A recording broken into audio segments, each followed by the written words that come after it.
Bonjour à tous, prenons un moment aujourd'hui pour continuer à lire et méditer le volume 11 du livre du ciel de Luisa Picaretta. Au nom du Père qui me crée, du Fils qui me sauve et du Saint-Esprit qui me sanctifie. Amen.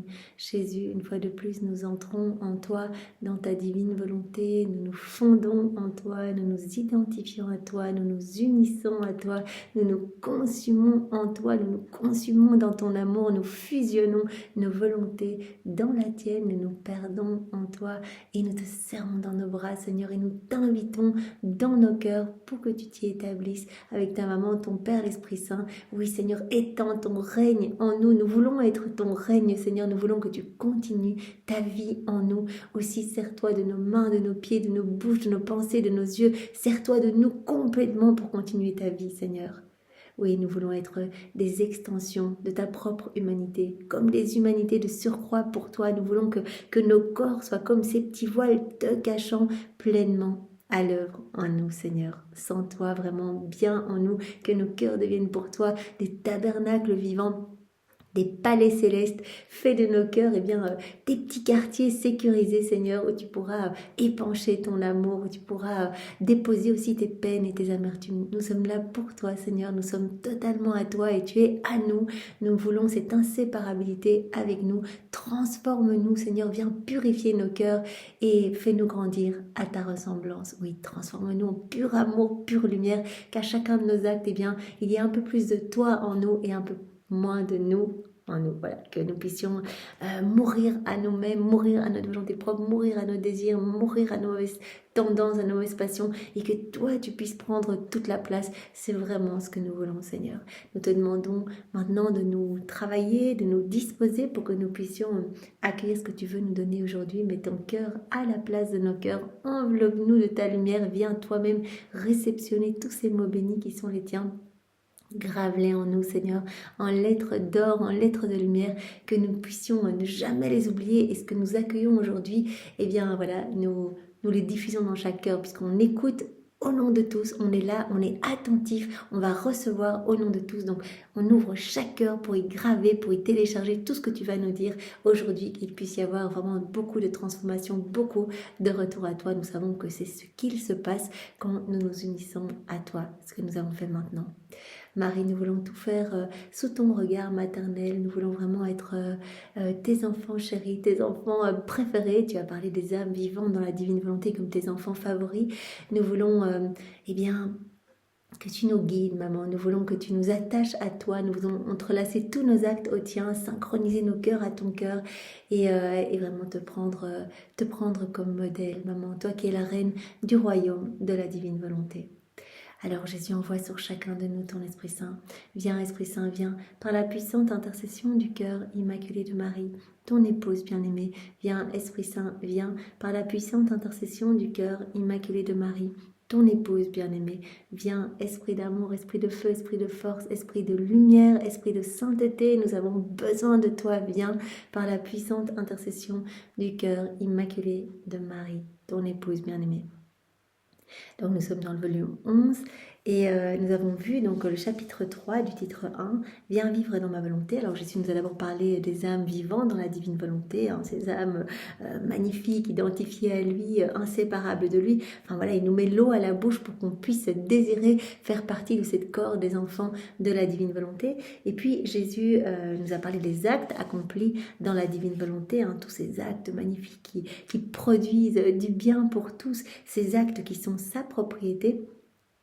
Et Jésus va en disposer comme il souhaite. Il nous a appelés à faire nos actes, à nous unir à lui. Il a dit, et moi, je distribuerai des grâces à partir de vos actes. Donc je me sers de vos actes pour aller distribuer des cadeaux, des grâces, des bénédictions à toutes les âmes de toutes les générations. Ne vous préoccupez pas de savoir ce que vous allez faire avec vos actes. C'est moi qui m'occupe de tout et c'est moi qui dispatche les cadeaux dans les cœurs. Tous vont recevoir quelque chose, maintenant en fonction de l'ouverture des cœurs, en fonction de la disponibilité, en fonction des dispositions, certaines vont accueillir, vont se sanctifier, etc. Et puis d'autres, ces grâces glisseront sur la paroi hermétique de leur cœur. Alors Jésus nous a dit, les actes accomplis dans la divine volonté, ils portent l'empreinte de mes propres actes. C'est comme mes propres actes en fait.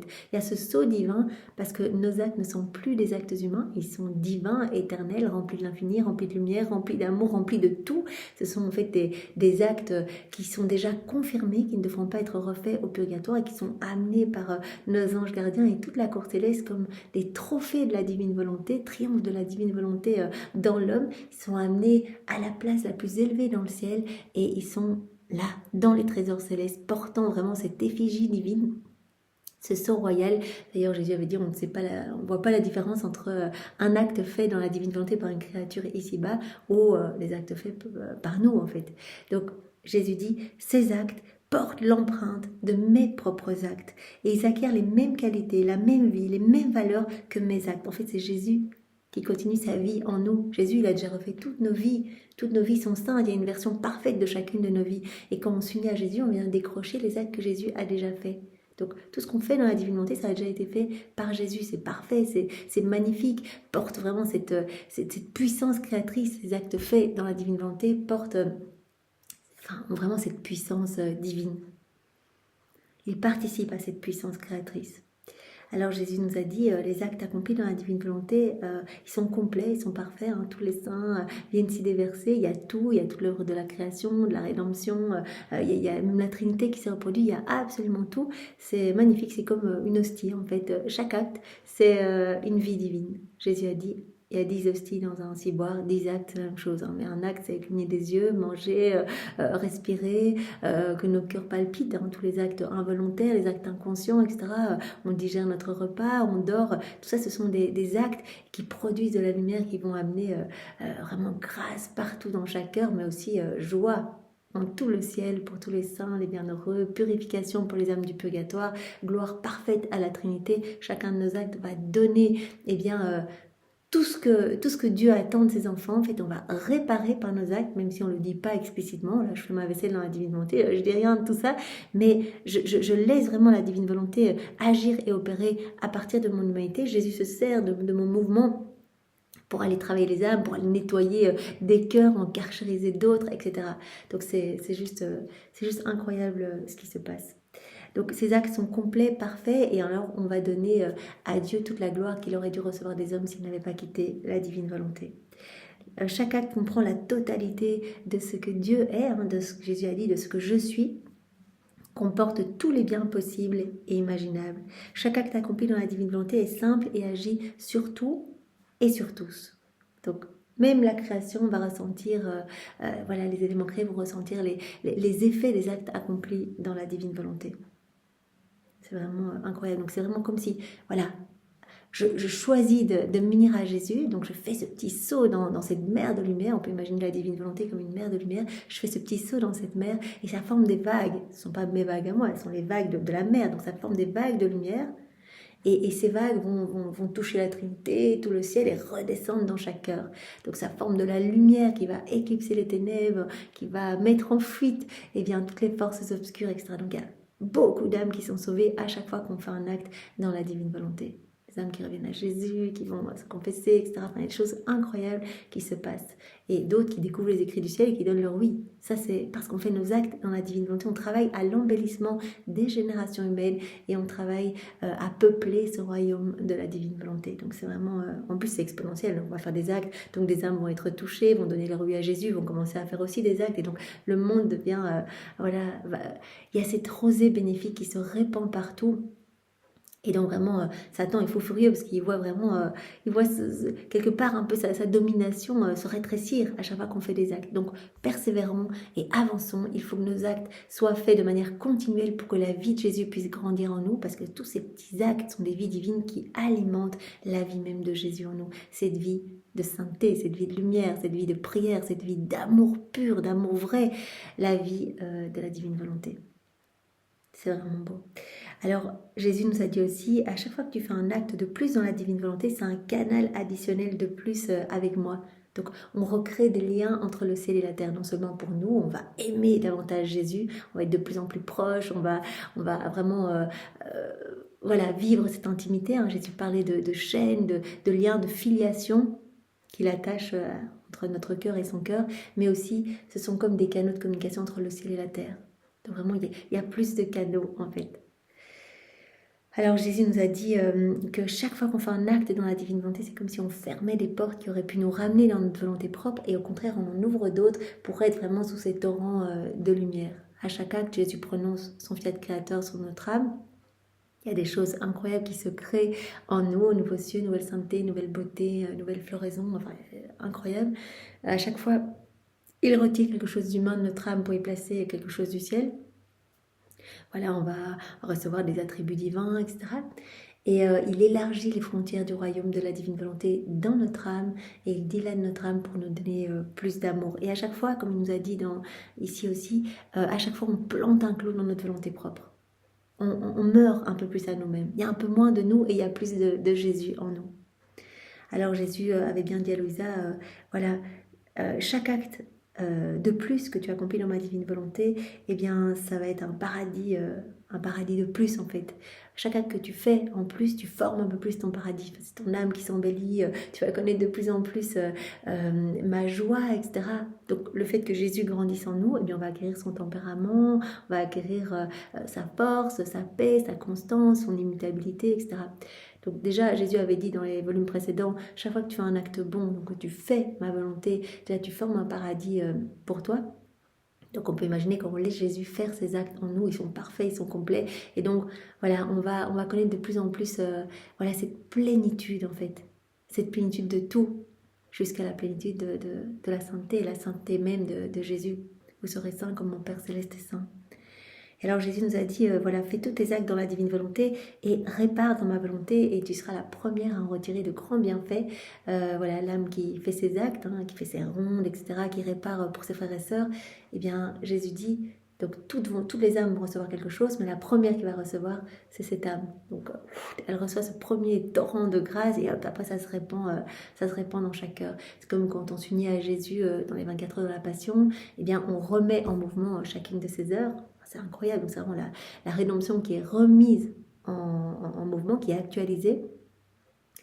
Et alors Jésus vient nous donner tous les fruits attachés aux heures auxquelles on s'associe. Donc le couronnement d'épines, il va nous donner tout ce qu'il nous a gagné dans cette heure. Ça se passe comme si ça se passait pour la première fois, hein, quand on s'unit à lui. Voilà, quand on s'unit par exemple à ce couronnement d'épines, il a réparé pour nos péchés d'orgueil, pour voilà, toutes nos idées de grandeur, etc. Eh bien, il nous donne cela à nous. Donc, il va nous donner une plus grande humilité, il vient nous nettoyer, il va venir nous purifier par son sang, etc. Et après, ça va se répandre de notre cœur à tous les cœurs. Voilà, donc ça avait clôturé ce point 2, donc au sujet des actes accomplis dans la divine volonté. Et donc, avant de commencer le point 3, justement, je lisais hier, je pense, ou avant-hier, et c'est tellement beau, dans le volume 17, à la date du 4 janvier 1925, donc on peut commencer par ce petit passage, où Jésus nous montre que c'est vraiment se plonger dans la divine volonté, il n'y a rien de plus beau, en fait, c'est l'acte le plus beau, le plus solennel, le plus noble, il n'y a rien de plus important que nous puissions faire que ça. Ça ébranle le ciel et la terre. Ma journée tirait à sa fin et je m'interrogeais pour savoir s'il me restait encore quelque chose à faire. En dedans de moi, j'entendis une voix qui me dit « Il te reste à faire la chose la plus importante, te fusionner dans la divine volonté. » Selon ma manière habituelle, je commençais à le faire. Jésus nous rappelle tout le temps, c'est pour nous ça, Louisa elle est complètement dedans, mais fusionne-toi, tout le temps, fusionne. Donc le matin, nos actes préalables, on offre toutes nos journées, on dit à Jésus, c'est vraiment ça que je veux vivre dans ta volonté et je veux que tous mes actes soient unis au tien. Je veux que ce soit toi qui fasses tout en moi, en fait, parce que je t'aime, je veux te glorifier, etc. Et puis, tout au long de la journée, on doit fusionner. On rappelle que c'est ça qu'on veut. Parce que toutes les fois où on fait des péchés, on quitte la divine volonté. En fait, tout le temps, on est péché. Alors, on revient à Jésus, je me fusionne. C'est toi qui vas agir en moi, c'est toi qui vas parler à travers mes lèvres, c'est toi qui vas regarder à travers mes yeux, c'est toi qui vas tout faire en moi. Ça, c'est l'acte le plus solennel qui soit. Te fusionner dans ma volonté. Selon ma manière habituelle, c'est Louisa qui parle, je commençais à le faire. Alors il m'a semblé que les cieux se sont ouverts et que toute la cour céleste est venue vers moi. Mon doux Jésus me dit, ma fille, te fusionner dans ma volonté, c'est l'acte le plus solennel, le plus grand et le plus important de toute ta vie. De toute ta vie. C'est l'acte le plus important. Je prends ce crayon dans ta divine volonté, Seigneur. Voilà, c'est ta divine volonté qui fait cet acte en moi. Ça, ce petit acte-là, C'est l'acte le plus grand, le plus solennel, le plus magnifique de toute ma vie. Donc, on doit en faire tout le temps, c'est magnifique. Jésus dit, si tu voyais tout ce qui se passe quand tu fais des actes dans la divine volonté, toute la lumière qui se dégage de ton humanité, toutes les âmes qui sont sauvées, le purgatoire qui se vide, etc. Mais tu aurais peur de faire des actes dans ta volonté propre. Tu mourrais de joie et tu voudrais tout le temps faire des actes dans la divine volonté. Tu voudrais tout le temps me laisser agir en toi. Un tel bienfait pour ton âme. Cela opère des merveilles partout autour de toi que tu voudrais tout le temps rester uni à moi. C'est l'acte le plus grand, le plus solennel, le plus important de toute ta vie. Se fusionner dans ma volonté, c'est entrer dans l'éternité, l'embrasser et recevoir tous ses biens. Lorsqu'une âme se fusionne dans la suprême volonté, tous viennent y déposer ce qu'elles ont. Vous vous rappelez, un acte fait dans la divinité, le Père qui sonne la petite cloche et tous viennent se déverser, tous les saints, tous les anges, voilà, les saints, tous leurs martyrs, leurs prières, leurs mortifications, tout ce qu'ils ont pour Jésus, hop, ils le déposent dans cet acte. Toute la vie de maman Marie, tout, il y a tout. D'ailleurs, Marie dit, venez vite, il y a quelqu'un de notre famille qui est en train de faire un acte dans la divine volonté, allons tous nous déverser dans cet acte. Lorsqu'une âme se fusionne dans la suprême volonté, tous viennent y déposer ce qu'elles ont. Les anges, les saints et la divinité elle-même. La Trinité elle-même vient s'y reproduire dans notre acte. Tous viennent tout déposer en cette âme, sachant qu'elles le font dans la divine volonté où tout est en sécurité. En recevant ces biens auxquels elle joint ses propres actes, l'âme les multiplie dans la divine volonté. Enfin, un acte dans la divine volonté, il se multiplie. Jésus avait dit, vos actes faits dans la divine volonté vont avoir les mêmes qualités, la même vie, la même valeur que mes actes à moi. Mes actes sont éternels, ne s'arrêtent pas, tout ce que Jésus a fait est toujours en acte de se donner. Eh bien, quand on laisse Jésus agir à partir de notre humanité, c'est pareil, nos actes deviennent divins, remplis de lumière, magnifiques, voilà. C'est comme Jésus a dit, vous placez vos actes comme sur un distributeur pour le bien de tous. Et continuellement, vos actes vont aller à la recherche des âmes pour donner tout le bien contenu en eux. En recevant ces biens auxquels elle joint ses propres actes, l'âme les multiplie dans la divine volonté et rend à tout le ciel double gloire et honneur. Et on donne Dieu à Dieu, on donne du parfait à la Trinité. Oui, quand on fait un acte dans la divine volonté, on ne donne pas notre petit amour à nous, on donne ce qu'il y a le plus parfait à la Trinité. Et donc Dieu ne peut pas se laisser vaincre en amour et redouble continuellement de grâce pour l'âme qui fait ses actes. Ainsi, en te fusionnant dans ma volonté, tu mets le ciel et la terre en effervescence, et c'est une nouvelle fête pour tous. D'ailleurs, Jésus avait parlé, je ne sais plus dans quel volume, mais que les saints préparaient des banquets, parce que c'est en fait une union, c'est comme un mariage de notre volonté avec celle de Dieu, à chaque fois qu'on fait un acte, et donc il prépare une fête énorme à chaque fois. J'imagine, mais il doit faire des holas à chaque fois qu'il y a une âme qui fait un acte dans la divine volonté. Ils le sentent, ils reçoivent comme une gloire nouvelle, une joie nouvelle, un bonheur nouveau, etc. Et comme se fusionner dans ma volonté, c'est aimer et donner au nom de tous, alors pour ne pas être dépassé en amour par la créature, je dépose en elle les biens de tous, ainsi que mes propres biens. Voilà, l'âme qui vit dans la divine volonté, elle nous donne au nom de tous. Elle accueille notre amour, elle le reconnaît au nom de tous, elle rentre dans cette danse d'amour au nom de tous ses frères et sœurs qui ne le font pas. Et donc Jésus dit, moi je déverse tout ce que j'avais prévu pour les autres, tout mon amour bafoué, rejeté, je le donne à cette âme. Je dépose en elle les biens de tous, ainsi que mes propres biens. Il ne manque pas d'espace pour y déposer tant de biens, puisque ma volonté est immense et capable de tout recevoir. Il n'y a que dans la divine volonté qu'on va avoir la capacité de tout accueillir en fait. Voilà, au plus la divine volonté va prendre de la place en nous, ce royaume va s'établir en nous, au plus on va pouvoir avoir la capacité pour recevoir.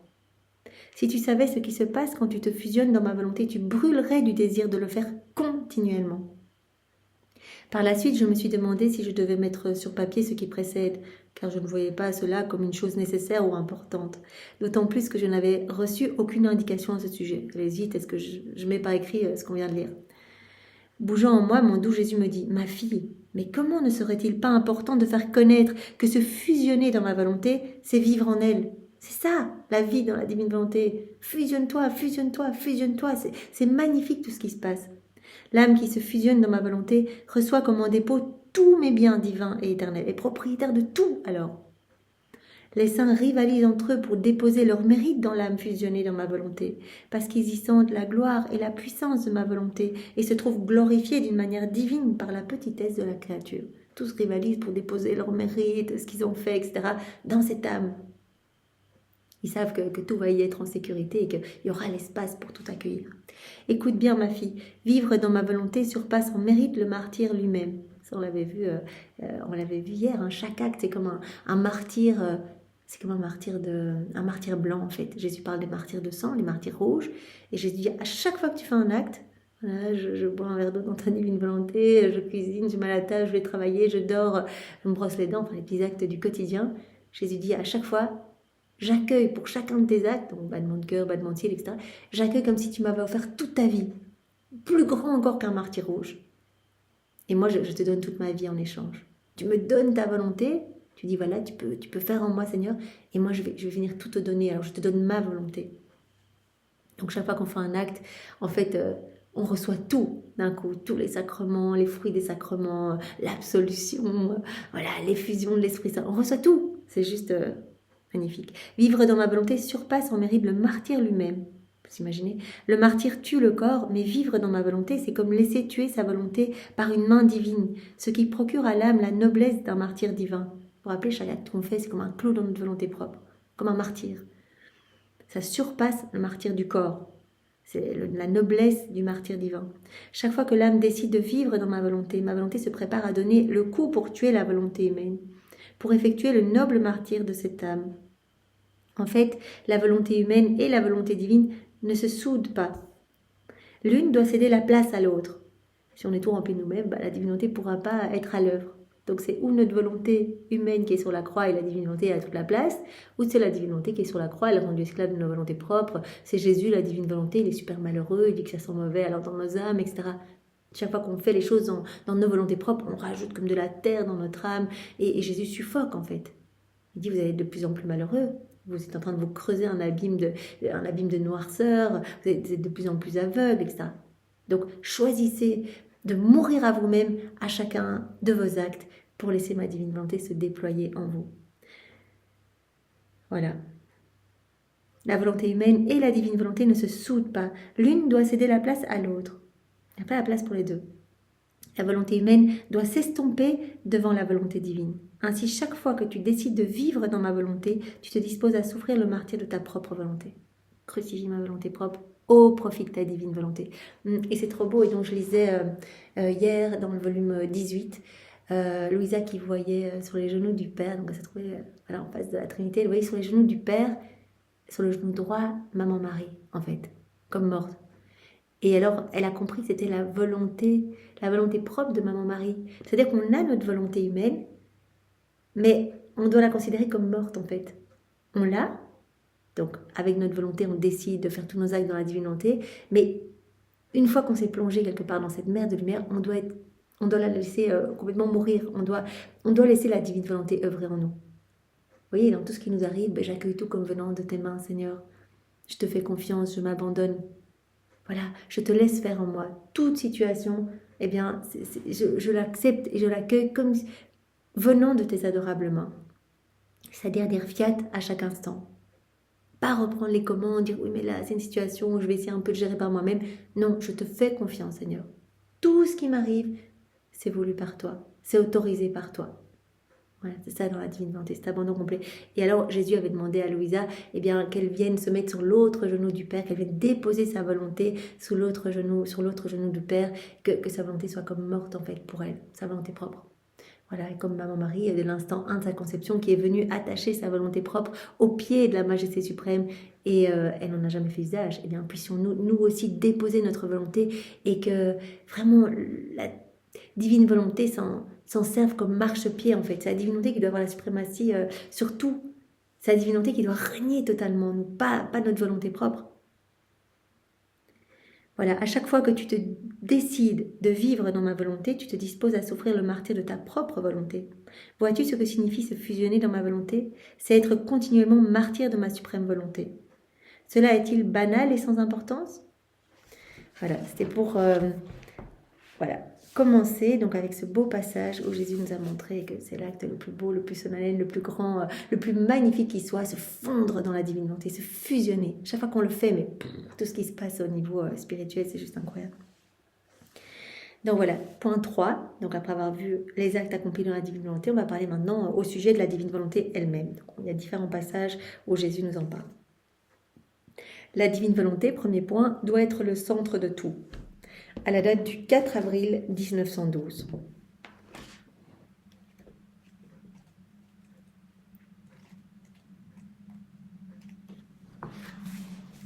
Ce matin, mon toujours aimable Jésus vint et me dit « Ma fille, ma volonté est le centre, alors que les vertus sont la circonférence. Ma divine volonté doit être le centre de tout. » Alors Jésus va nous prendre un exemple pour qu'on comprenne.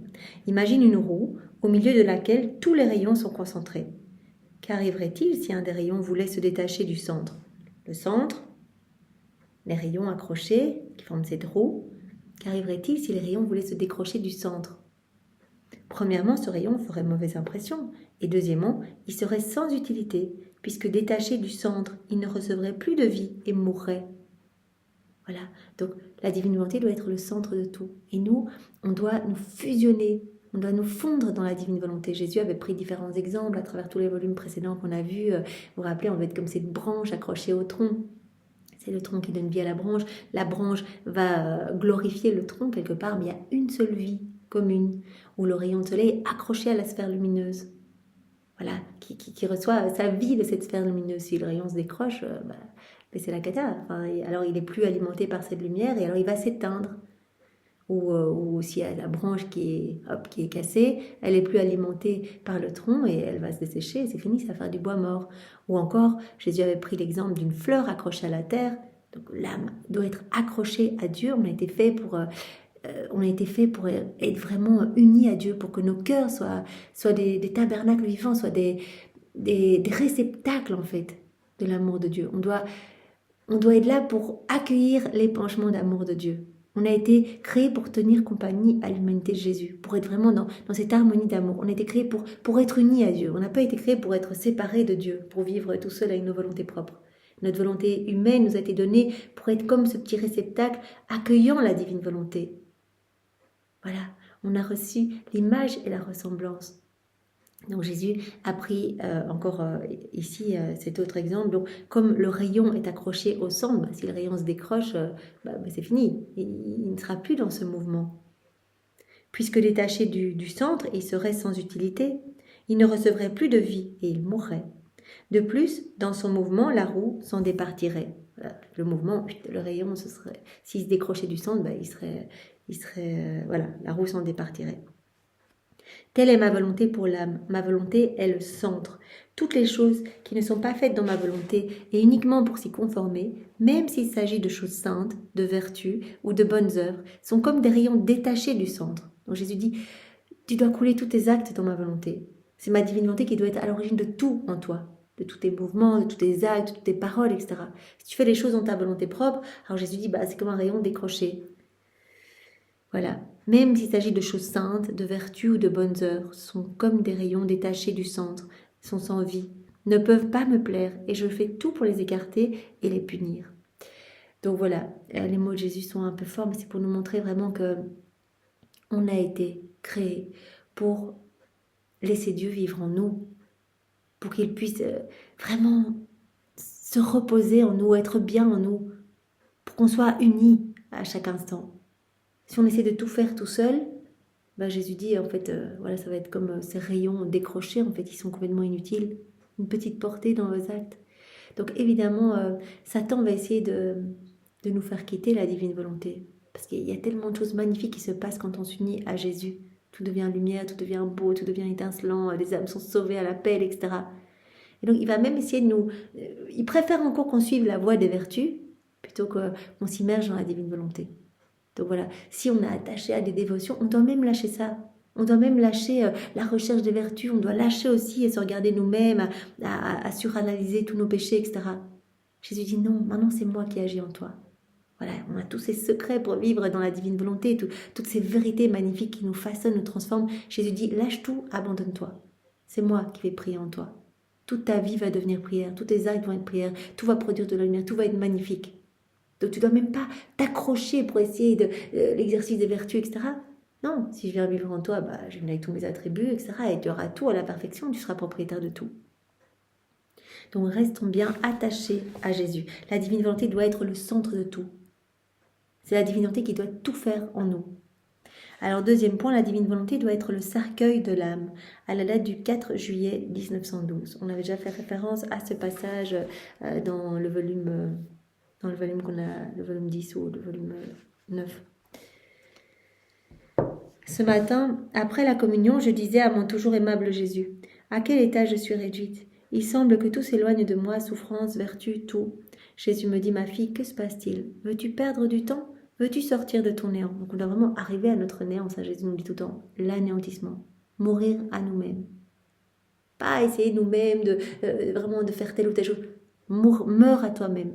L'anéantissement. Veux-tu sortir de ton néant là, de poser toutes tes questions? Non, reste à ta place, dans ton néant. C'est notre place, le néant. Si on laisse Jésus nous vider complètement de tout, il va nous remplir de lui. Reste à ta place dans ton néant, afin que le tout puisse garder sa place en toi. Tu dois mourir complètement dans ma volonté. Tu dois mourir aux souffrances, aux vertus, à tout. Il faut que tu meures à toi-même, que tu meures même à tout, à ta volonté propre, à tes désirs, à tes affections. Tu dois mourir à tout. Ma volonté doit être le cercueil de ton âme. Tout comme dans le cercueil, la nature est consumée au point de disparaître complètement et que par la suite elle renaît à une vie nouvelle et plus belle, de la même manière, l'âme ensevelie dans ma volonté doit mourir à tout. Elle doit mourir à ses souffrances, à ses vertus, à ses biens spirituels, pour ensuite ressusciter magnifiquement à la vie divine. De mourir à nous-mêmes pour récupérer cette place qu'avait Adam dans son état d'innocence, voilà, pour renaître à cette vie d'enfant de lumière. On meurt à nous-mêmes pour ressusciter à cette vie d'enfant de lumière. Voilà, les enfants de la divine volonté, cette liberté des enfants de Dieu, n'est plus enchaînés à Satan, etc. Donc, accueille tout, voilà, sois dans cette sainte indifférence, dans ce saint détachement par rapport à tout, et laisse-moi faire en toi. Tu n'as qu'une seule chose à faire, te fusionner, tout le temps, tout le temps, tout le temps. Et en le faisant, on va voir vraiment que Jésus va agir en nous, et c'est lui qui va nous purifier, c'est lui qui va nous faire grandir vraiment, mais magnifiquement, en sainteté, cette sainteté divine. Jésus a dit, comment se fait-il que dans la divine volonté, l'âme peut devenir plus sainte en une journée que si elle essayait par ses propres forces pendant 100 ans ou plus? Parce que c'est moi qui agis. En un seul acte, c'est ce qu'il y a de plus noble, de plus solennel, de plus magnifique. Ça ébranle le ciel et la terre. C'est moi qui le fais, donc c'est moi qui viens vous sanctifier. Donc ma divine volonté doit être le cercueil de ton âme. Tout comme dans le cercueil, la nature, elle est consumée au point de disparaître complètement et que par la suite, elle renaît à une vie nouvelle et plus belle. De la même manière, tu dois être enseveli dans ma volonté. L'âme doit être ensevelie dans ma volonté. Elle doit mourir à tout, mourir à ses vertus, mourir à ses biens spirituels, mourir à ses souffrances, pour ensuite ressusciter magnifiquement à la vie divine. Ce qui est le plus dur, c'est vraiment renoncer quelque part aussi à ce à quoi on est attaché, même dans les choses saintes. On doit tout lâcher. Parce que c'est de nouveau essayer de prendre le contrôle. Ah, je dois faire ma petite dévotion, etc. Jésus dit, lâche tout et laisse-moi faire en toi. Ah, ma fille, il semble que tu veux imiter le mondain qui tend à ce qui est temporel sans se préoccuper de ce qui est éternel. Ma bien-aimée, pourquoi ne veux-tu pas apprendre à vivre uniquement dans ma volonté? Pourquoi ne veux-tu pas ne vivre que de la vie du ciel pendant que tu es encore sur la terre? La vie des bienheureux, c'est ce que Jésus nous propose, des bienheureux, les saints, ils sont tous dans la divine volonté. Jésus nous propose ça, cette inséparabilité avec lui, déjà ici. Cette joie, etc. Déjà ici. Vivre la vie du ciel déjà ici. Les âmes vivantes dans la divine volonté, comme dit Jésus, elles font déjà partie de la milice céleste. La milice céleste, quand on dit Saint Michel Archange, c'est le prince de la milice céleste. L'armée céleste fait partie de cette milice céleste, mais on est en mission ici-bas. C'est vraiment tellement, tellement magnifique. Pourquoi ne veux-tu pas apprendre à vivre uniquement de ma volonté? Pourquoi ne veux-tu pas ne vivre que de la vie du ciel pendant que tu es encore sur la terre? Ma volonté doit être ton cercueil et l'amour le couvercle de ce cercueil. Couvercle qui t'enlève l'espérance de sortir. Ma volonté doit être le cercueil de ton âme. Meurs à toi-même et laisse ma divine volonté régner en toi. Et tu verras combien ta vie va se transformer. Et donc le couvercle de ce cercueil, ça doit être l'amour, couvercle qui t'enlève toute espérance d'en sortir. Quand on met un pied dans la divine volonté, on va goûter tellement aux joies du ciel. Le Seigneur nous bombarde de grâce, et surtout quand on commence, on a vu sa manière de procéder, vraiment il inonde l'âme de grâce sensible, etc. C'est comme ça qu'il travaille, alors ça forme des champs de fleurs dans l'âme, et puis hop, après il fait tomber toutes les fleurs. Alors là, on connaît une petite période creuse, on se dit qu'est-ce qui se passe, et là il teste notre constance. Et si on persévère, on est là, même si on ne sent plus rien, même s'il y a l'aridité, etc. Et on continue à faire nos actes, à vouloir ce cadeau, Alors, il va faire des champs, mais de fruits. Il dit, c'est pas des fleurs, mais des fruits magnifiques qui vont porter vraiment, voilà, qui vont avoir une portée partout et qui vont réjouir tout le ciel. Voilà, donc continue, fais tes actes. Donc la divine volonté doit être le cercueil de l'âme. On continue. La divine volonté doit avoir préséance sur tout, à la date du 20 décembre 1912.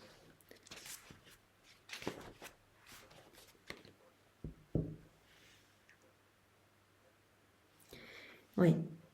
Donc Louisa se pose une question, parce qu'on avait déjà fait le début de ce passage dans un autre point. Qu'est-ce que Jésus aime le plus, l'amour ou sa volonté?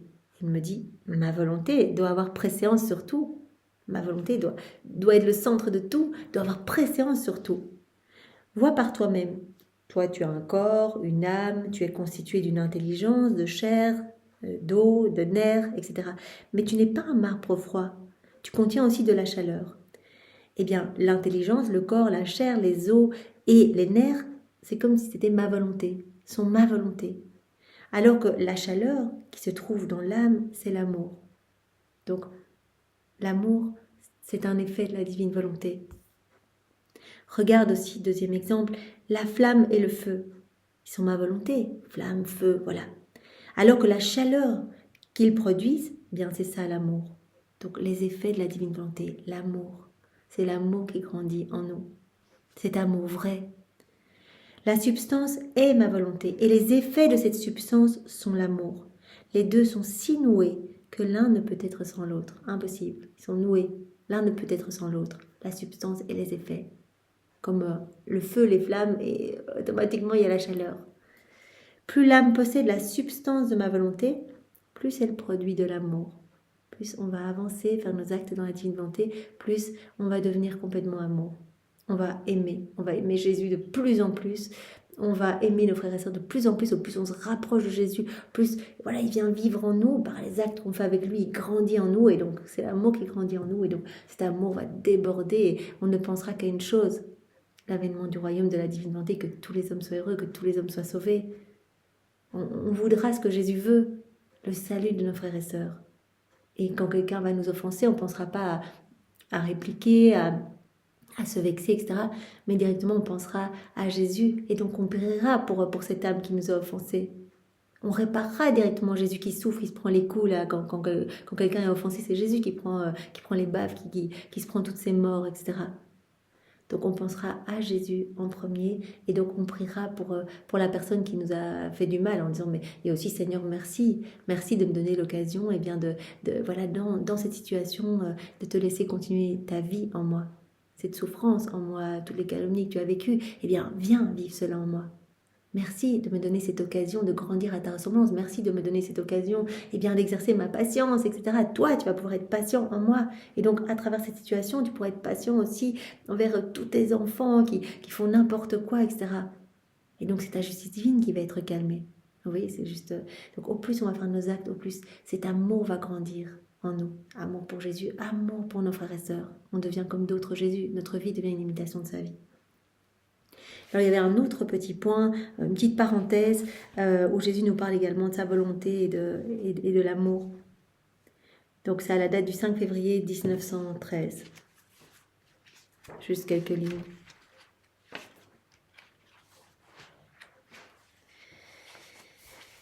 Un autre jour, Jésus vint et me dit, ma fille, veux-tu savoir la différence entre ma volonté et l'amour? Ma volonté est comme le soleil et l'amour est le feu. Comme le soleil, ma volonté n'a pas besoin de nourriture. Sa lumière et sa chaleur ne sont pas sujettes à augmenter ou à diminuer. Le soleil, il est stable, pas besoin de nourriture. Sa lumière et sa chaleur ne sont pas sujettes à augmenter ou diminuer. Ma volonté est toujours égale à elle-même et sa lumière toujours parfaitement pure. D'un autre côté, le feu, symbole de l'amour, lui, il a besoin d'être nourri par du bois. Et s'il en manque, il risque de dépérir au point de s'éteindre.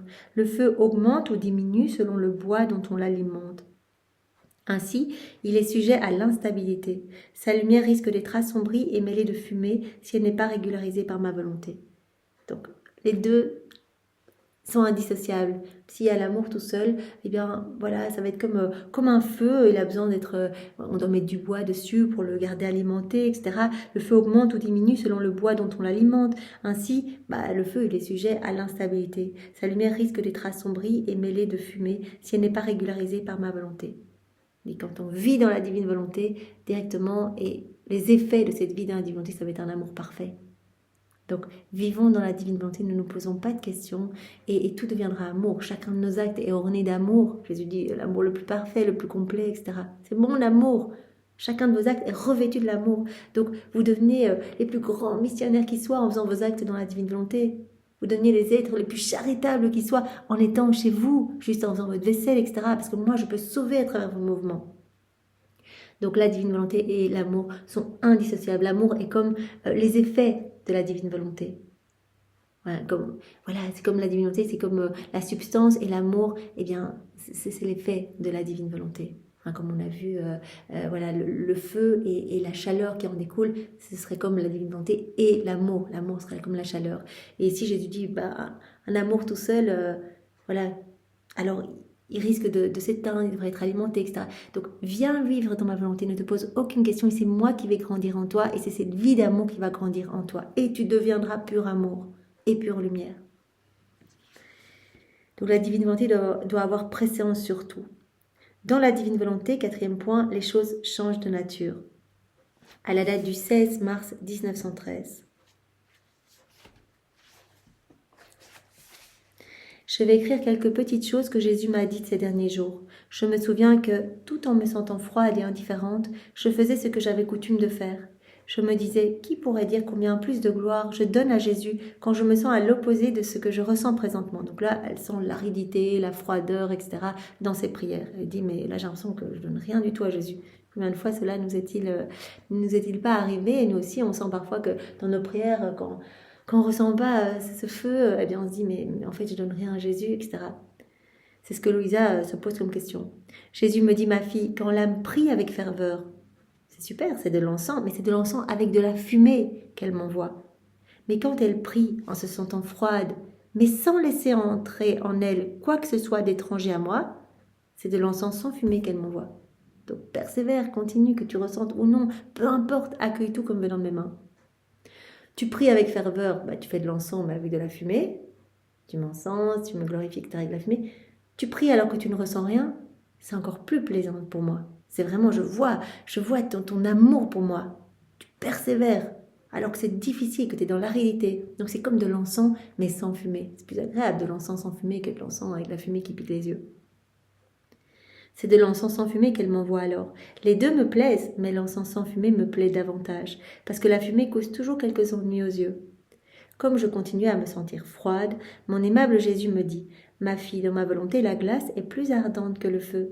Qu'est-ce qui t'impressionnerait le plus? De voir la glace brûler et détruire tout ce qui la touche, ou le feu transformer les choses en feu? Certainement la glace. » Il dit, mais moi, ça me touche plus en fait, quand je te vois faire toutes tes prières alors que tu ressens rien du tout, que tu es dans la froideur, tant que tu ne te distrais pas, que tu ne commences pas à analyser ce que tu ressens et que tu continues, tu persévères, tu t'unis à moi, tu te fusionnes en moi, tu fonds ta volonté dans la mienne et tu continues alors que tu ressens rien du tout, eh bien, ça me touche beaucoup plus. Qu'est-ce qui t'impressionnerait toi le plus?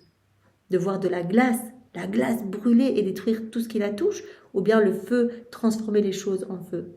Évidemment, ce qui t'impressionnerait le plus, c'est la glace. C'est la glace brûlait et détruisait tout ce qui la touchait. Ma fille, dans ma volonté, les choses changent de nature. Ainsi, dans ma volonté, la glace a la vertu de détruire toute chose qui n'est pas digne de ma sainteté. Ça vient décaper ton âme, tous ces moments que j'autorise dans ta vie, où tu ressens l'aridité, etc., où tu ne me sens pas. Voilà, c'est quelque chose qui vient te nettoyer. Dans ma volonté, la glace a la vertu de détruire toute chose qui n'est pas digne de ma sainteté, rendant l'âme pure, claire et sainte, selon mon goût et non selon son goût. Donc Jésus va nous dire ici, quand tu ressens ça, ne te regarde pas toi-même, sinon hop, tu quittes ma volonté et là tu es de nouveau dans ta volonté propre et alors là tu laisses, tu es de nouveau quelque part sujette à recevoir les attaques du démon. Tu n'es plus protégée, tu n'es plus dans mes bras. Donc qu'est-ce que tu dois faire? Tu continues, tu persévères, tu fais tes actes, tu te plonges direct quand tu ressens ça, tu te plonges dans ma volonté et tu continues à faire tes actes. Et ma divine volonté va changer les choses. la nature des choses. En fait, j'autorise ces choses en toi pour que tu te plonges dans mes bras et que tu t'abandonnes davantage contre mon cœur, que tu me fasses confiance. Et moi, je vais te donner l'opposé de ce que tu ressens. Il y a l'aveuglement des créatures, aussi des personnes que l'on considère, chez les personnes aussi que l'on considère comme bonnes quand elles se sentent froides, faibles et opprimées. Plus elles se sentent mauvaises, plus elles se replient à l'intérieur de leur volonté. On se sent mauvais, on se sent froid, ça va pas, hop, on commence à se regarder nous-mêmes. Elles se replient à l'intérieur de leur volonté, se formant un labyrinthe pour s'enfoncer davantage dans leurs troubles, plutôt que de faire un saut, de faire le saut dans ma volonté. Donc quand cela nous arrive, on reste persévérant, constant, on se plonge dans la divine volonté. Seigneur, je ressens ça, ou je ressens ce trouble, ou je ressens cette froideur. Jésus nous a bien dit, tout ce que tu ressens, ce ne sont pas tes choses, mais mes choses. Moi, ce que j'attends quand j'autorise ce genre d'émotion en toi, c'est que tu répares. Tu vas toujours considérer que ce n'est pas tes choses à toi. Et Jésus nous dit ici, quand ça t'arrive, une autre clé, plonge-toi vite dans ma volonté. Voilà, ne commence pas à t'enfoncer davantage dans tes troubles, etc. Fais le saut dans ma volonté. Et à ce moment-là, voilà, si tu le fais, tu vas trouver le froid feu, la misère richesse, la faiblesse force, l'oppression joie. Donc la nature de ce que tu ressens va changer. La froideur que tu ressens va se transformer en feu, la misère en richesse, la faiblesse en force, l'oppression en joie. C'est par exprès que je fais en sorte que l'âme se sente mauvaise pour lui donner l'opposé de ce qu'elle ressent. Donc c'est vraiment important. Parfois, alors on ressent quelque chose et en fait c'est parce que Jésus veut nous donner l'opposé. Donc voilà, Jésus dit, parfois j'autorise ces choses et je demande que tu répares directement et le réflexe de réparer, mais reste bien dans ma volonté. Parce que si tu persévères, par exemple, dans la froideur que tu ressens en réparant pour moi toutes les froideurs, les iniquités des hommes, je vais te donner l'opposé. C'est-à-dire, je vais te donner le feu. Si tu persévères alors que tu ressens des misères, etc., et que tu répares pour moi, pour toutes les misères de tes frères et sœurs, etc., je vais te donner la richesse. Si tu sens ta faiblesse, etc., ne te concentre pas sur ta faiblesse. Reste uni à moi. Répare pour toutes les faiblesses de toute l'humanité, de tous ceux qui me tournent le dos, de ceux qui tombent dans les pièges des démons, etc. Plonge-toi dans ma volonté. Continue, persévère et je te donnerai l'opposé, la force. Si tu te sens oppressé, plonge-toi dans ma volonté et je vais te donner ma joie. Mais donc Jésus nous demande de tout vivre dans sa divine volonté. Si la joie n'arrive pas tout de suite, c'est quelque chose qui va nous donner plus tard. Persévère.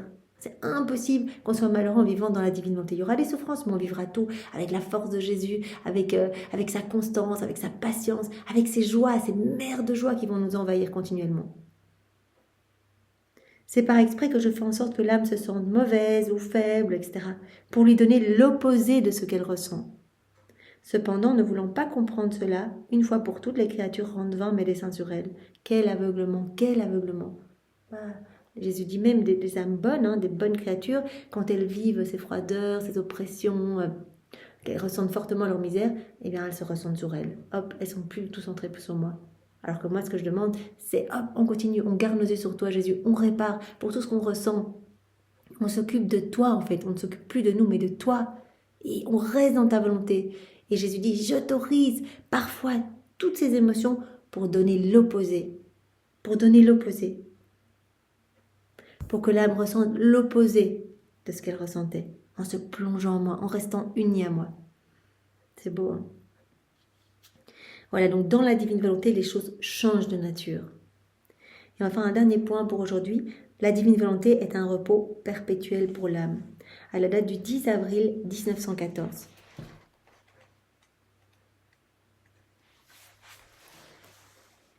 Quelques lignes seulement, parce que tout le haut, tout le début de ce passage, on l'a déjà vu. Il ajouta donc l'amour à ses anxiétés, ses désirs, ses ardeurs et ses impatiences. Sais-tu pourquoi? Parce que devant se préoccuper des actions, des moyens à prendre pour les mener à bien et de leur parachèvement, l'amour peut provoquer de l'anxiété et de l'impatience, surtout quand ce qui est humain et imparfait intervient. Ma volonté, par contre, est un repos perpétuel. On rentre dans la divine volonté. Jésus va nous inonder de sa paix.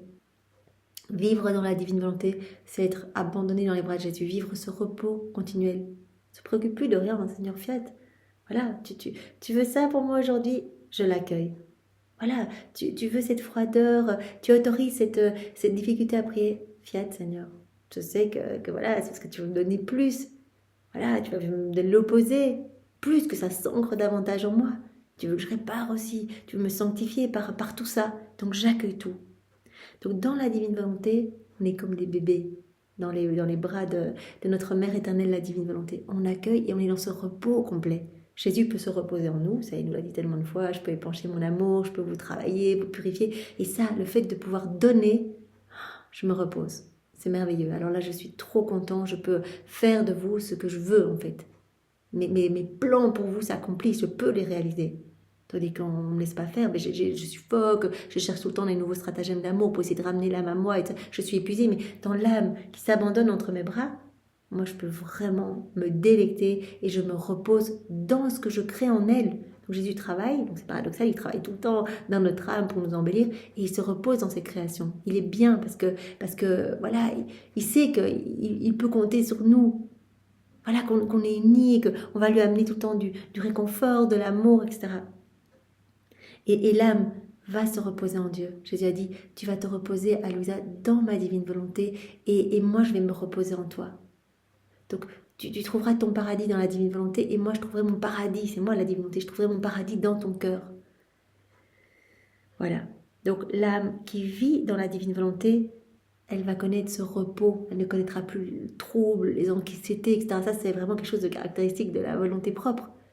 Quand on commence à s'agiter, ben, on doit vraiment se dire, là, oh, je suis plus du tout dans la divine volonté, là. Quand on commence à se poser des questions, notre cerveau s'emballe, nos pensées s'emballent, etc. Là, on n'y est plus. Donc vite, on revient. Et alors, on console Jésus, on reste près de lui, et il va nous donner l'émotion opposée à ce qu'on ressent. Voilà, il a dit parfois, j'autorise même que vous ressentiez vos misères fortement, etc., pour vous donner l'opposé, pour aussi tester votre constance, votre persévérance, à vous unir à moi. Mais en moi, tout est repos. Ma divine volonté est un repos perpétuel. Si ma volonté et l'amour ne sont pas continuellement unis, pauvre amour, comme il peut être malmené, même dans les œuvres les plus grandes et les plus saintes. Donc voilà, Jésus dit, il y a cette union, quand tu vas vivre dans ma divine volonté, eh bien, tu vas devenir complètement amour. Il faut que l'amour soit uni à la divine volonté. Aime dans ma volonté. Si tu essayes voilà, d'aimer sans moi, voilà. Jésus dit alors, cet amour est malmené, même dans les œuvres les plus grandes et les plus saintes. Ma volonté agit par des actes simples, et l'âme qui lui laisse toute la place trouve le repos. La divine volonté, elle est simple. Jésus a dit, nous on est simple, on ne sait rien de faire de compliqué. Tous les actes que tu vas faire vont être simples, vont apporter du bien à tous, vont t'apporter du bien dans ton âme, etc. Tu vas trouver ce doux repos. L'âme qui lui laisse toute la place à ma divine volonté, elle trouve le repos, elle n'éprouve ni anxiété, ni impatience, et ses œuvres sont exemptes de toute imperfection. Tous les actes sont parfaits, complets, et on sent ce calme s'établir en nous. Le fils de la divine volonté, c'est l'ordre, tout va s'ordonner en nous. Et la fille de l'ordre, c'est la paix. La paix, on va connaître cette paix, mais cette paix divine en fait, une paix que le monde ne peut pas nous donner, c'est impossible, c'est Jésus la paix. On ne peut pas la trouver ailleurs si on est déconnecté de Jésus, on ne pourra jamais avoir la paix. Mais en laissant Jésus grandir en nous, on va connaître cette paix parfaite. Rien ne va nous troubler puisqu'on va tout accueillir. Des situations, voilà, même dans les embouteillages, ou peut-être qu'avant on avait la tendance à s'énerver, etc. Eh bien, fiat Seigneur, que ta volonté soit faite. Voilà, je vis ça uni à toi et je t'offre cette petite souffrance que cela m'occasionne, que j'unis à tes souffrances à toi pour sauver des âmes et je te remercie Seigneur. Voilà, dans cette situation, eh bien, je peux vraiment travailler à te laisser tout faire, à tout accueillir en fait. Être toujours dans la louange. Vraiment ça, Jésus nous a bien dit, et Maman Marie nous a dit aussi dans le livre où elle nous enseigne jour après jour, hein, Marie, Reine du Royaume de la Divine Volonté, elle nous dit aussi vraiment remercier en toute situation. Et réparer aussi pour toutes les personnes impatientes, etc. Et pour tous les fois où on l'a été. Voilà, donc il n'y aura plus d'impatience en vous. Si vous êtes dans ma volonté. Voilà, plongez-vous en moi et vous allez connaître ce calme, vous allez connaître ce repos, vous n'allez plus éprouver d'anxiété, plus d'impatience. Tous les actes que vous allez faire vont être exempts de toute imperfection. Il n'y aura plus d'imperfection dans vos actes vont être parfaits, complets, divins. Voilà, donc la divine volonté est un repos perpétuel pour l'âme. Donc l'âme va connaître ce repos, Jésus va connaître ce repos dans l'âme qui vit dans la divine volonté et cette âme va s'abandonner et va tout accueillir. Donc c'est vraiment très beau. Donc on a vu aujourd'hui donc la divine volonté qui doit être le centre de tout. Donc Jésus qui nous invite à couler tous nos actes dans sa volonté, hein, comme le centre d'une roue, tous les rayons sont accrochés. Il ne faut pas qu'un rayon se décroche de ce centre, sinon voilà, il va être inutile, il n'y aura plus de mouvement. Alors Jésus nous a dit, la divine volonté, elle doit aussi être le cercueil de ton âme. Donc tu dois mourir à toi-même, à chacun de tes actes. Et le couvercle de ce cercueil, ça doit être vraiment l'amour. Alors, la divine volonté, elle doit avoir préséance sur tout. Voilà, c'est elle qui doit tout régir. Et un des effets de la vie dans la divine volonté, bah, ça va être l'amour parfait. Voilà, Jésus a dit, bah, la substance, c'est comme ma divine volonté. Et les effets de la substance, bah, c'est l'amour. Ou alors, ma divine volonté, c'est comme le feu, les flammes, avec voilà, tout ce feu. Et les effets de ce feu, c'est la chaleur. Eh bien, les effets de la divine volonté, c'est l'amour. Oui, ton corps, ton intelligence, etc. Et la chaleur qui sort de ton corps, ben c'est comme, tout représente comme ma divine volonté, et la chaleur, c'est l'amour. Donc, inséparable, la divine volonté et l'amour. Et quand on vit dans la divine volonté qui doit avoir présence sur tout, eh bien, automatiquement, l'amour grandit en nous. Cet amour parfait, l'amour divin. Jésus nous a tellement parlé, même dans ce volume-ci, hein, toujours l'amour vrai, l'amour vrai. Dans tous les volumes précédents, il y a chaque fois un chapitre sur l'amour vrai. Donc il veut nous transformer en pur amour. Il veut qu'on devienne d'autres lui. Et en vivant dans la divine volonté, cela va s'opérer naturellement. Donc on te fait confiance, Jésus, on te remet toutes nos vies, on te remet tous nos actes, on veut vivre tous nos actes unis à toi. Et pour te remercier pour tout ce que tu as déjà fait, tout ce que tu fais en nous, tout ce que tu feras, eh bien, nous t'offrons tes propres remerciements, les remerciements de ta Sainte Mère. Nous voulons aussi t'aimer avec l'amour du Père, l'amour de l'Esprit Saint, l'amour trinitaire, avec toute la création, tout l'amour que tu as placé partout dans l'œuvre de la création, de la rédemption, dans chaque sacrement. Nous voulons t'aimer avec les baisers de Maman Marie, nous voulons t'aimer avec les bras de Maman Marie, avec sa tendresse, nous voulons t'offrir son cœur immaculé, nous voulons t'offrir son immaculée conception, nous voulons t'offrir sa glorieuse assomption, nous voulons tout offrir puisque tout nous appartient, on reprend tout, on met nos je t'aime ainsi que tous les actes d'amour de tous les saints, de tous les temps qu'on refait dans ta volonté, on reprend tout et on te donne tout, Seigneur, avec nos je t'aime, au nom de tous, pour te dire merci, Seigneur, merci de vouloir tout nous donner, merci de vouloir faire de nous vraiment tes enfants, nous redonner ces droits divins. Et pour ça, on doit perdre nos droits humains pour acquérir tes droits divins. Mais merci pour tout ce que tu veux pour nous, pour ce projet magnifique d'amour que tu as pour chacun de nous, pour toutes nos vies refaites. Et merci de nous enseigner jour après jour. Et on répare pour tous ceux qui ne veulent rien entendre, tous ceux qui te tournent le dos, tous ceux qui blasphèment, tous ceux qui commettent des actes sacrilèges, tous ceux qui critiquent, qui se moquent de ta maman. On répare pour tout en t'inondant d'amour et en inondant ta Sainte Mère également de tout cet amour. Sois béni, Seigneur. Au nom du Père et du Fils et du Saint-Esprit. Amen. Belle journée à tous, soyez tous bénis. Au revoir.